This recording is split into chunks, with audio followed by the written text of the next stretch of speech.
It's time to harvest my onions from 2025. And this year came with some solid wins as far as learnings go, because I know a lot of things that I'm going to do differently this year. Hi, folks. If we haven't met before, my name is Tara. I live and garden in the Bay Area, and growing onions has been a quest that I'm trying to find the holy grail for year over year. And year over year, I do something a little bit different and get a host of new learnings.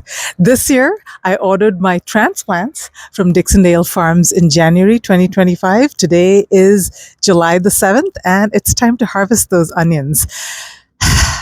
All right, let's rewind the clock first and look at what happened when I got my onions in January, and then we'll take it forward from there.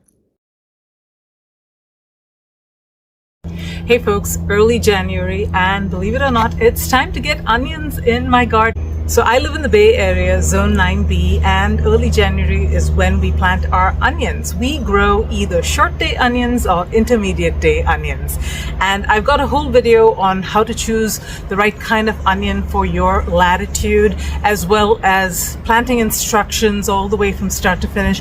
I will put a link to it at the end of this one, but I wanted to show you my process for planting and kind of really quickly recap what you need to think about when you plant onions. So obviously, point number one, grow the right type for your latitude. You can either grow short day, which is when the onions start to bulb when daylight reaches 10 to 12 hours, or you can grow intermediate day, which means that the onions will start to bulb when daylight reaches between 12 and 14 hours, or you can grow long day onions, which is the kind of onion that will start to bulb when day length reaches 14 to 16 hours. Now, in the Bay Area, the maximum length of day that we get is around 14 hours. So I am really pushing the border, the boundary, if I try to grow long day onions. And even for intermediate day onions, they just take forever to start bulbing. Onions are sensitive that way. They only start bulbing when the day length reaches a certain number of hours. So I think I'm best off growing short day onions,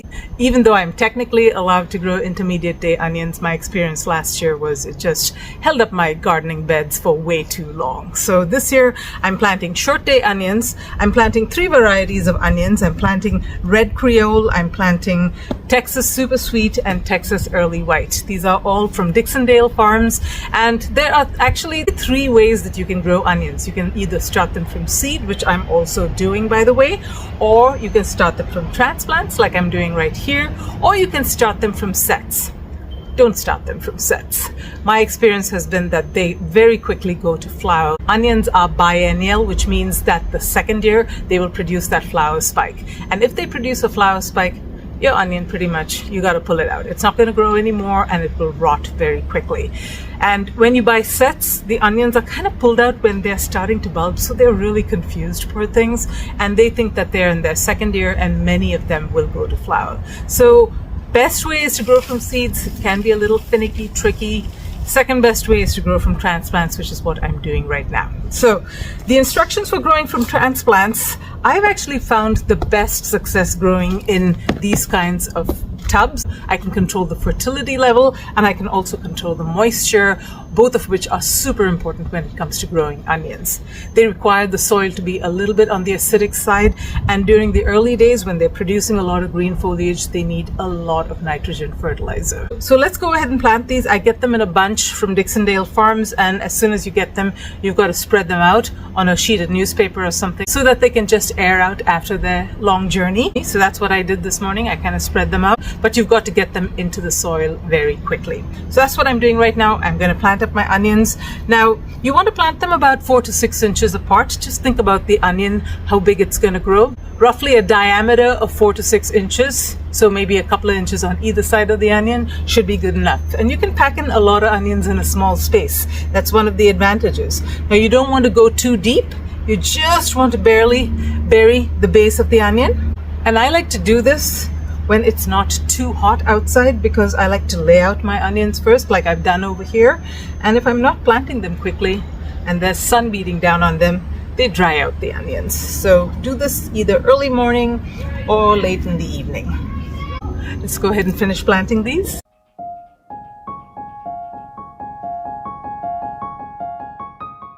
Okay, I'm all done planting these up. I've got a few left over There's about 4 dozen that come in each bunch that I get from Dixondale, so that's about 48. And I've got a few left over. They always give a few extras. I'm going to plant them in different parts of my garden because I just want to see how these onions do in different places. I love experimenting. And speaking of experimenting, I will put a link to a video that I made last year on all the mistakes that I made growing onions and the consequences of it. I think you'll have a fun time watching it. Quick little onion update. They are growing very well, the ones that I got from Dixondale. However, one of the varieties is starting to produce flowers.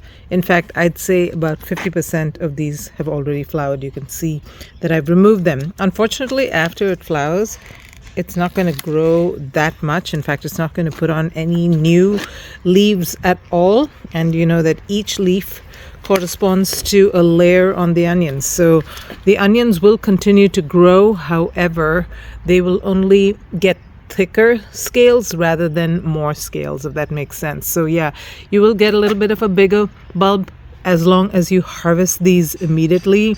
These have already switched into, I guess, reproduction mode. And yeah, that means that the onion is reaching the end of its life cycle. So it will chub up just a little bit, but not very much. Unfortunately, this variety seems to be an easily bolting variety. I'll put the variety name on the screen. But my other two, I think one is a Texas Early Sweet or something like that, they're not bulbing at all. So I'm excited to see whether these continue to produce large bulbs.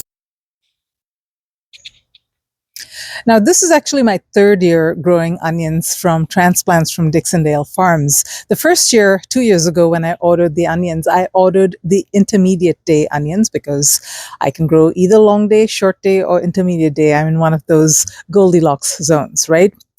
It was my first year learning how to grow onions. Things just didn't work out so well. I planted them in ground. I didn't water them properly. The onions were small. It was a mess. Let's just put it that way. The second year, which was last year, I actually ordered long day onions. I thought, why not give it a try? And I actually planted it in my planters because those have irrigation. And one of the things that I learned from year one is you have to irrigate and fertilize your onions regularly. Now, what I didn't account for was the fact that long day onions take long days to actually form that bulb. And I get my longest day in like the middle of June, right around the summer solstice. And it is then that the onions start to bulb. So my planters were occupied for a long period of time. And then the onions just didn't have enough time to bulb up before the days started getting shorter again. So the onions were meh, but I do think I will try long day onions again with some changes. Okay, so this year I decided to go all in on short day onions. And if you remember, I told you that about half of the red Creole, which is the one on my right, had bolted. The other two were looking pretty good at that time, but that situation also changed as the season progressed. So I'm going to bring you up close and show you what's going on in these bus trays, and then we will talk about some of the key learnings and what I'm going to be doing different, because it's going to be pretty dramatic. Okay, let's first start with our red Creole. Pretty much every single one of them has bolted, with the exception of maybe this one. But yeah, two. Okay, so almost all of them, I'd say 80 to 90% of them, yep, they bolted. As a result of it, they're going to have these thick stems that are going through the middle, and that will rot very, very quickly. So I'm going to have to use up these onions super fast. Okay, let's take a look at the Texas Early White. Now, these actually did kind of okay, other than the fact that the nutrition was being stolen by this Jerusalem artichoke, which I don't know where it came from, and the celery plant, just random. There were only 4 of these that bolted, so that actually is pretty good. 4 out of 15, so less than a third of them bolted. Now, moving on to this, which is the Texas Super Sweet.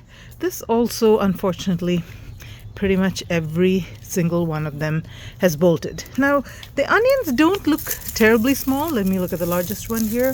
It looks a decent size, but again, having that thick stem going through the middle is just going to cause it to rot from the middle out. So all of these onions, unfortunately, other than a few Texas early whites, are going to have to be consumed very, very quickly. Now, these are all sweet varieties. That in itself gives them that short storage life. And then on top of that, that flower spike coming through the middle. Yeah, just going to have to use it pretty quickly. Fortunately, we eat a lot of onions in my household, so that's not going to be a problem. Okay, let's talk about some of the key learnings. This year, by far, the biggest key learning for me was that timing is everything when it comes to planting onions. And the timing of when you get your onion transplants into the ground is extremely dependent on your location. Your location, not your gardening zone, but where you actually live. And the best way to find out when to plant your onion transplants in the ground is to check your local Master Gardener program if you live in the United States. They will have a planting schedule and they will tell you exactly when you need to get your onion transplants in the ground. And that actually brings me to the next key learning, is that when you plant transplants, there is a pretty high possibility that they are going to bolt. And especially the short day, most of them bolted for me. Now, the reason is because the onions go through a shock phase when they are transplanted, are actually dug out and put into dormancy and then sent to you, and then you revive them. Many of them think that they're in their second year, and onions are biennials. And when they're in their second year, their job is to reproduce, and that's why they bolt. So I am going to be starting onions from seed next year. And I do believe that I've cracked the code on how to start onions from seed. I've actually got a video, my 4-pronged strategy. I started onions from seed very successfully this year, and I will put a link to it somewhere here as well as at the end of this video. So which onion varieties am I going to be growing this year? I'm going to be ordering seeds for 3 varieties: Monastrell, Patterson, and Expression. Now, those were recommended by a local gardener who grows amazing onions. They are all hybrids, and I'm going to be getting them from Johnny's Seeds, and they have good disease resistance, and most importantly, they have great storage ability, and that's kind of what I want. And I'm going to be ordering seeds, so each packet comes with, I don't know, something like 250 seeds. I'm actually going to be splitting it with a friend so that she can grow some, I can grow some, and if either of us does not have success, we can share with each other. And 100, 150 onions per variety is a lot of onions if we're able to grow even half of them successfully. Okay, let's go and harvest some onions now so we can actually assess our success. And I'm going to talk a little bit about this bus tray experiment and how much it really worked out for me. Okay, let's start with our red Creole onions. Now I've got 2 trays over here. This one is for the onions that have bolted, the larger tray, and the smaller tray is for the ones that haven't bolted, that will store for just a little bit longer. The ones that have bolted, like I said, we're going to have to use up immediately. Now the reason for the bus trays was because I took up a lot of space in my planters for a large part of the year, and I figured if these take a long time to bulb, then the same's going to happen this year as well. And I didn't have that many onion transplants. Like I said, the bunch was very small. So I was able to actually fit roughly 15 in each of these bus trays. And I thought I could give them all the attention needed, all the water, all the fertility. Didn't quite work out that way. I went on vacation and neglected them. And that's part of the reason they didn't do as great, I think. But the bus tray is actually a really great option because onions are extremely shallow rooted. You do have to stay on top of watering and fertilizing if you're going to be using something like this. Now, initially, I thought that I would save some of the flowers and get seeds, but I was like, okay, forget it. I'm not going to wait that long. Let's take a look at this. This was one of the first ones to bolt. It's okay. I mean, it's not super large, but it's okay. Let's pull out some more. It's very tiny. This one didn't bolt, but it's not that large either. Right, as you can see, nothing to write home about. All edible for sure, and they are onions, so they can be used. But, oh, look at that, I got 2 stuck together. But, yeah.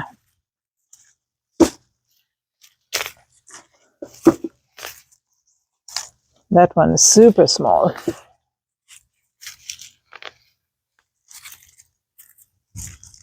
This one also didn't bolt, but as you can see, not large.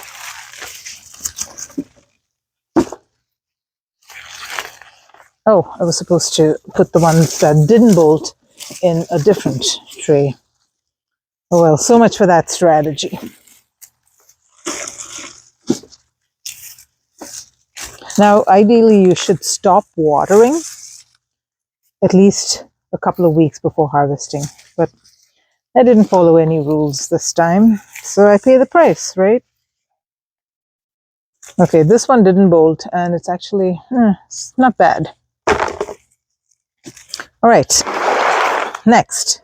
So these are the Texas early whites. I'm going to let the Jerusalem artichoke continue to grow in this. They're actually not bad at all. I don't know how large they're supposed to be, but I'm quite happy with the size of this. This one is one of them that bolted.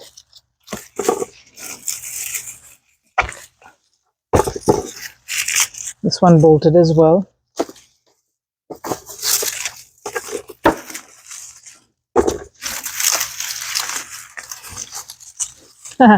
This is the Texas Super Sweet that got mixed in here.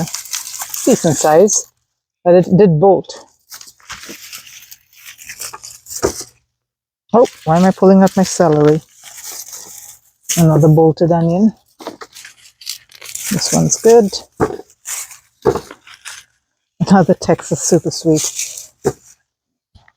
All right. And then finally, these actually did not get water, so they are nice and dry. And correspondingly more difficult to pull out.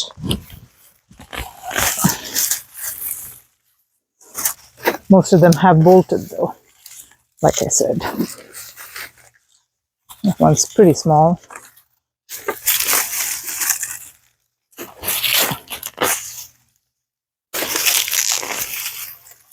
It's good size.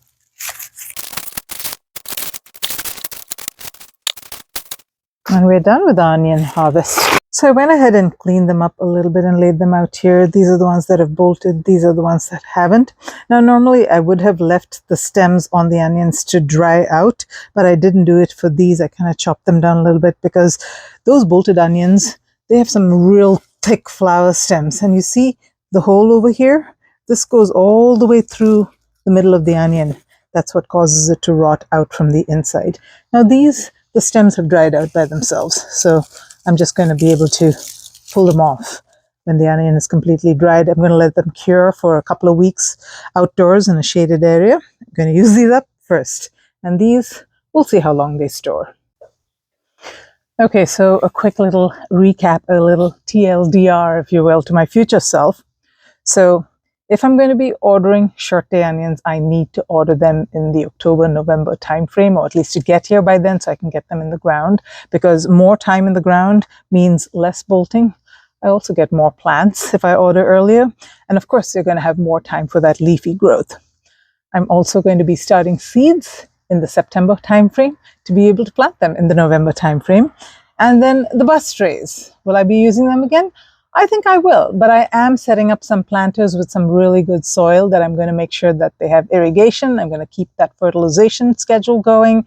I'm going to see how I can grow them in ground. So the bus trays are fun, but I don't think they're exactly ideal, but they're really convenient. And if you don't have a space in ground, they're a great option to grow some decent onions. Okay, so like I said, check out the link to my 4-pronged strategy on how to start onions from seeds, because that is exactly the method that I'm going to be using this season. And follow along if you want to see how I grow my onions from seed and grow them to size in the Bay Area with all the learnings from the previous year. Oh, and one more thing I forgot to mention, your weather conditions from year to year also have a big impact on the onions that you grow. In fact, I had a lot of friends in my general vicinity who said the same thing, that a lot of their onions bolted. So I don't think it is entirely my fault, though there are lots of things that I will be doing different next year. But just be aware that there are just a lot of factors that play into your onion success. And I have a whole lot of respect for farmers who grow onions and grow all of our crops, because they are so dependent on so many things that can really change the outcome of their hard work. So next time you meet a farmer, give them a hug. And until next time, folks, live green and love your greens.